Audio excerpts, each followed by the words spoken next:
how in the world did we end up in an RV? Well, we'll tell you about it. Well, I will begin with, it was certainly not an issue or any problems with Wilmaaa. In fact, we're still very much in love with the truck and the Overland setup that we have. That said, there were a few issues, especially for that size vehicle and the two of us traveling all the time. If it was one person and maybe a small dog, maybe these wouldn't be a huge factor. But with the two of us, we just never had room to cook inside. And that really did continue to be an issue more than we had anticipated. It seemed like there was always really cold weather or wind, and we found ourselves having to eat backpacking food even though we were at a larger camp. There's a few other really small, honestly, somewhat insignificant factors. The bigger thing is the change in my job that I mentioned recently in a video. I used to travel regionally, and then I had a lot of vacation time due to seniority, so we could take a few longer trips a year. With my new role, it's 100% remote 100% of the time. And other than me needing to show up for some business meetings and show up at some trade shows, I'm able to be anywhere in North America at any time.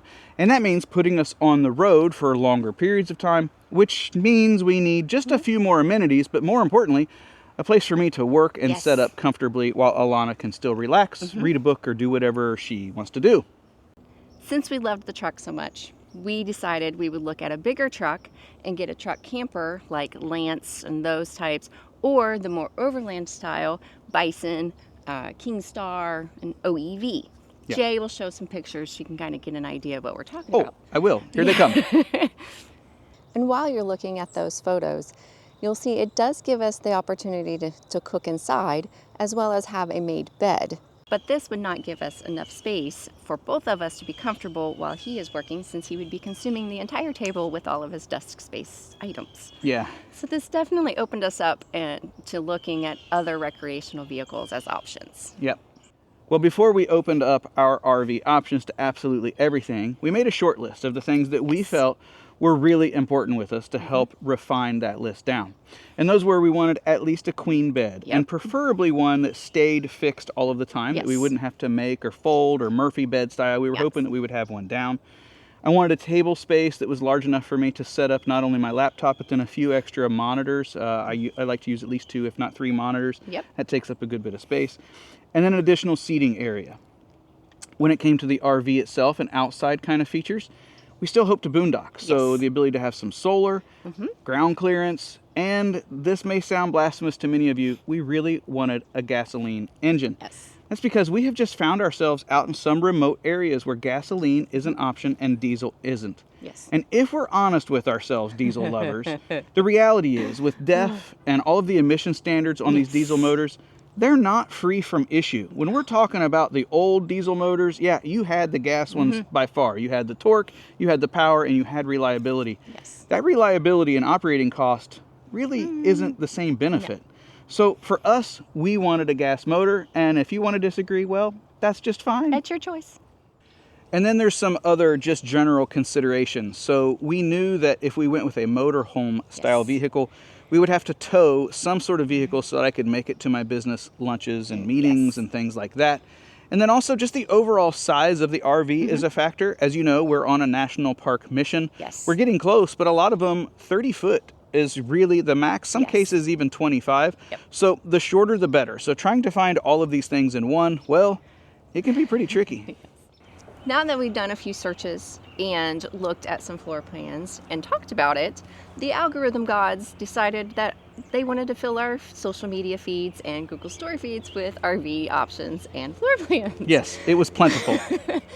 So after looking through them, we realized that travel trailers actually do check a lot of the boxes for the things that we want, as well as additional things that we didn't think of, like a dedicated desk space, other options. However, one thing I pointed out, and Jay did agree with, is that with a travel trailer option, I would be stranded. He would have to take the truck, which would have to be a bigger truck so that we could tow it safely and stop it safely. Wilmaaa would not be able to do that. And let me pause you there, because being a half-ton truck, we've talked a lot about the gross combined vehicle rate rating of our truck. The reality is, as built, she's very close to Yes. that payload, and Yes. that is limiting the ability to put more tongue weight on her Yes. and then tow it. So Yes. it would be a significant redo of the truck, Yeah. and we didn't want to do that. So the Yes. reason it would be another truck Yeah. and a larger truck, I would be more comfortable with at least a Right. 3/4 ton for braking and pulling. So anyway, it's not that a Yes. half-ton truck can't pull a travel trailer. Correct. Just our existing truck, as built, is Would not not. in a position to No. tow a travel trailer. So Right. sorry, That's go okay. go ahead with the need for a truck. But the other part of it is that Jay would be taking the truck to go to appointments and lunches, everything. Yeah. But that would leave me stranded.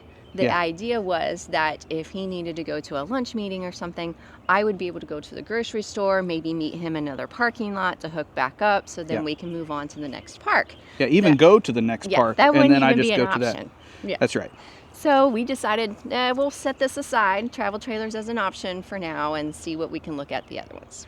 And if I'm honest, and I add on just a little Yeah. bit here, we have towed before. We had a Yes. fifth wheel. I even had an Overland trailer that I built long ago, and trailer life, it just didn't seem like for us. If we could keep the bulk on our axles, at least for that Yes. living space. And I know we've talked about a towed vehicle, so I know I'm going to be towing, but being able to disconnect and drive it away separately Yeah. somehow feels different. I don't know if it is, but that's what Yeah. our decision Yeah. making was.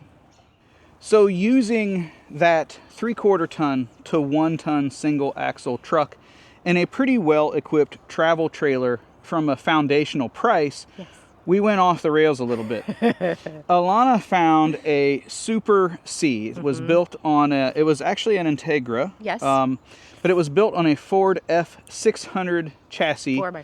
It was 4-wheel drive. It had a 2-inch lift on it, and it was absolutely amazing. Yes. In fact, we went out to look at one. But the thing is, it had things that on paper we really started to fall in love with, like a washer and dryer. It Yes. had an entertainment center, fireplace, but it came with some cost. The thing ended up being 37 feet long Yep. on the floor plan. So it was, it was 37 Yep, in total. So it was total. 37 bumper Yeah. to bumper Yes. on it. And that 4-wheel drive and lift didn't really mean anything No. because as built, all of the plumbing was still hanging down lower. The generator line, exhaust was really Yes. down low. They had to lower the leveling jack. So the truth of the matter is it looked like it was lifted and it looked tough, but The ground clearance it was wasn't no up. better No. than any other Class C, Super C, or Class A. Right. And then it was the sticker shock on that one. So we just kind of fell in love with the idea. We went to look at it. We were trying to Yes. figure it out. But this was like a $300,000 vehicle, at New. least MSRP, Yeah. new. And we thought, well, what's out there used? They're only like 3 years old. we were like, this is ridiculous. This model was only.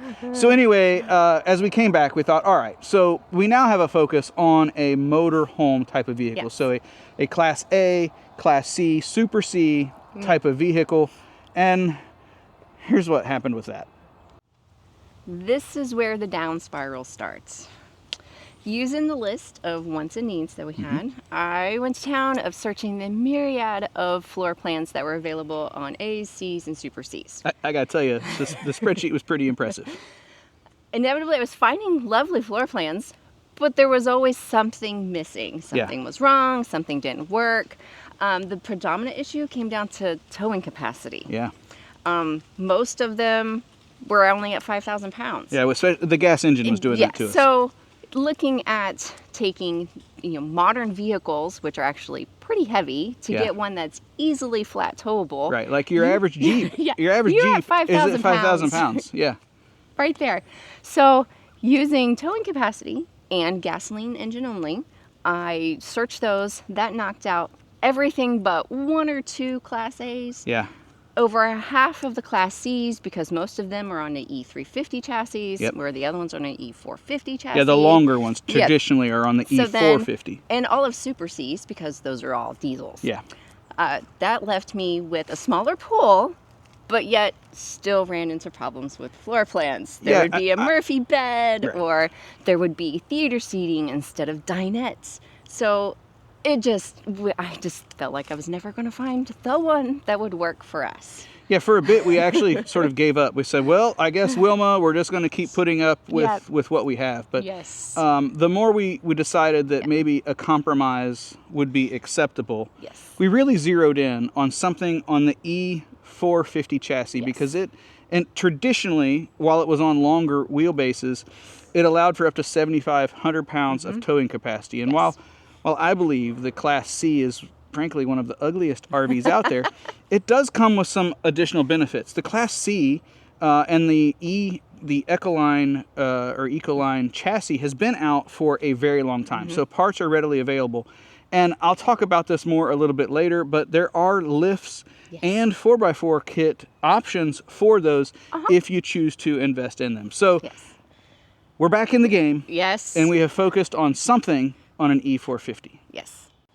So I didn't really want to give up. And to put us back on track, I asked Alana to revisit her fancy spreadsheet and just find me something on an E450 chassis. So we had the towing that was less than 30 feet. Yes. Tail to nose. And then tell me, what are we compromising to stay in that floor plan? Yeah. And honestly, with that one suggestion, we were down to just 3 floor plans. Yes. And of them, we selected the Integra Odyssey 24B. Floor plan over in that corner right there, so you can look at it, and we will give you a better detail of what we ended up with. We did compromise. So the bed does fold on the foot a little bit. Yeah.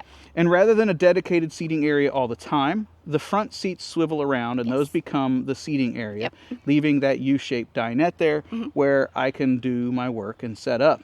All in all, we're really pleased. The 24B ends up being just under 27 feet from the rear bumper to the front bumper, which gives us some better ground clearance, and we think we're pretty satisfied with it. If you look at them new, they're still kind of pricey, but the RV market's fallen apart a little bit, so we actually looked for one that was used. And in fact, if you looked for them used with as little as 10,000 miles and just a year or two on them, you could find them for half of their original MSRP. The one we have is a 2021 model. It was the first where they put the big block Godzilla engine in. It does not have the V10. And I have to tell you, after having put a few thousand miles on it on our way home, I am uber impressed with the torque, and I don't think it's going to have a problem towing or towed, whatever that ends up being at all. Living has been pretty comfortable, but we absolutely have some mods in mind for the interior. So while we give you a walkthrough on that, we'll also go over what we think we're going to change. So here she is, or at least the passenger side of Tumbleweed. That's right, she already has a name, Tumbleweed. Nothing too much really to see here. Doors on this side. We do have an outdoor TV, which is nice. And then you can see some smaller storage cubbies down along the outside down here. Most of that already has found homes for some things. Really nice, almost full-length power awning on this side, which we like quite a bit. You may be spying a little bit of stuff underneath the TV. And as it turns out, the couple that we bought this from is getting out of RVing altogether. Older couple from Tucson, Arizona that is in a retirement type of home now. And they've just decided that they're done with the whole RV thing. So for an additional $200 on our negotiated price, they threw in everything. We have dishes and pots and pans and bug spray. Basically, whatever they used last is still in here. The back is completely naked. There's nothing back here. That's going to be fine. We do have a camera up there so that we can watch the toad, and I kind of have some rear view views. Ladder already installed. The roof is fully walkable. That's completely possible as well. And you might be spying, we do have the hydraulic leveling jacks. Those have been quite handy to use for everything we've done so far.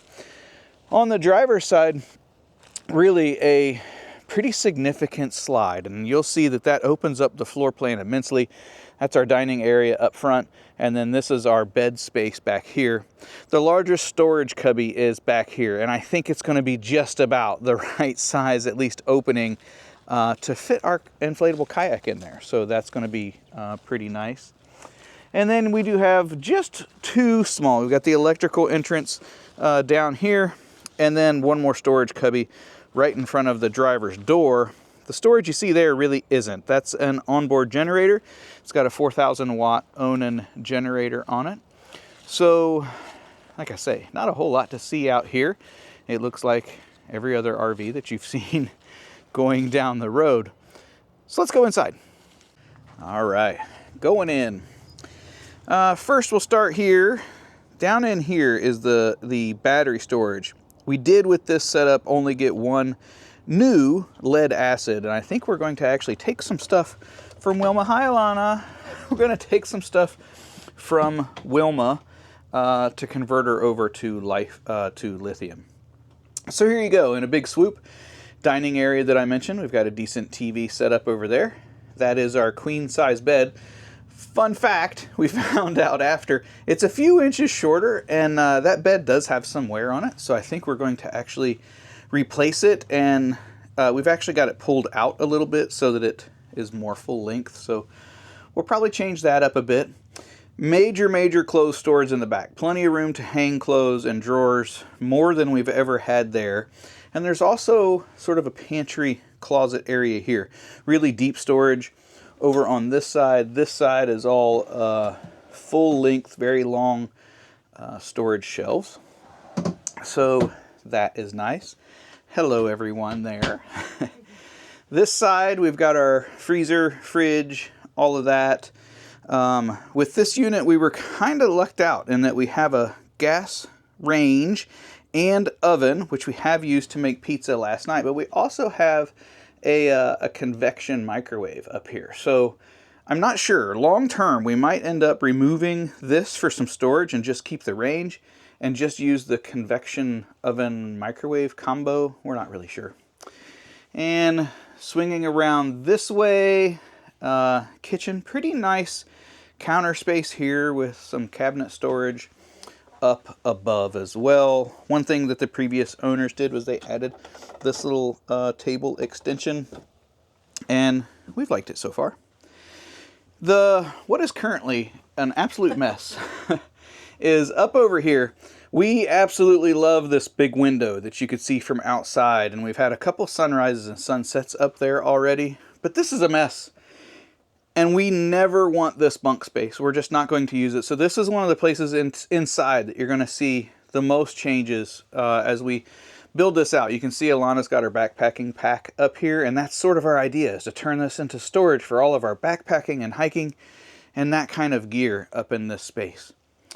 Then, of course, the only other thing here that I haven't showed you because, well, it's the least interesting, is here's our bathroom space. It's a bathroom. We've got a porcelain, nice, I mean, it's a John, with a little thing here and a little pantry, and a decently sized shower.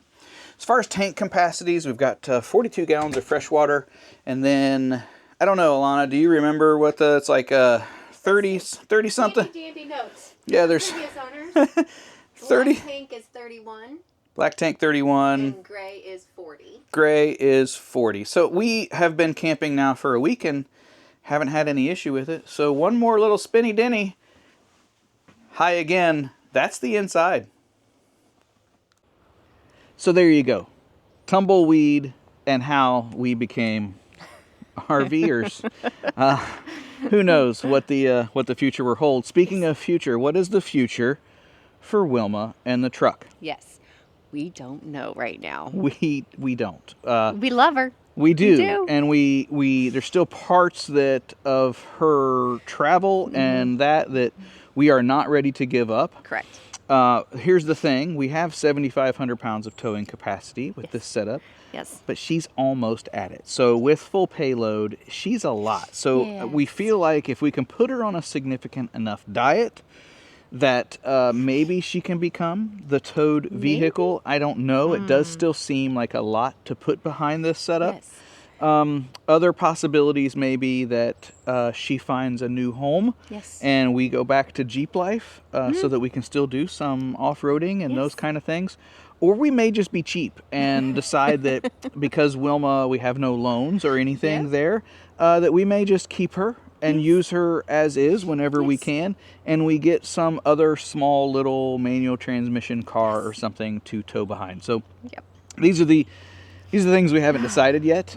It will be live action with that because we already have some trips planned that will likely be with Tumbleweed and whatever the tow vehicle becomes. We are going to be down in Florida to finish up our last national park there soon, as well as we have another trip out towards California planned for early spring, so you can look forward to all that. But the next thing to look forward to is, I've been a little lazy on updating. We have already been to Olympic National Park. We spent 4 days there. We had an amazing time, And that should be the next video you see. We Yep. hope to see you there. Tell us your thoughts on this Yes. little bit of a journey.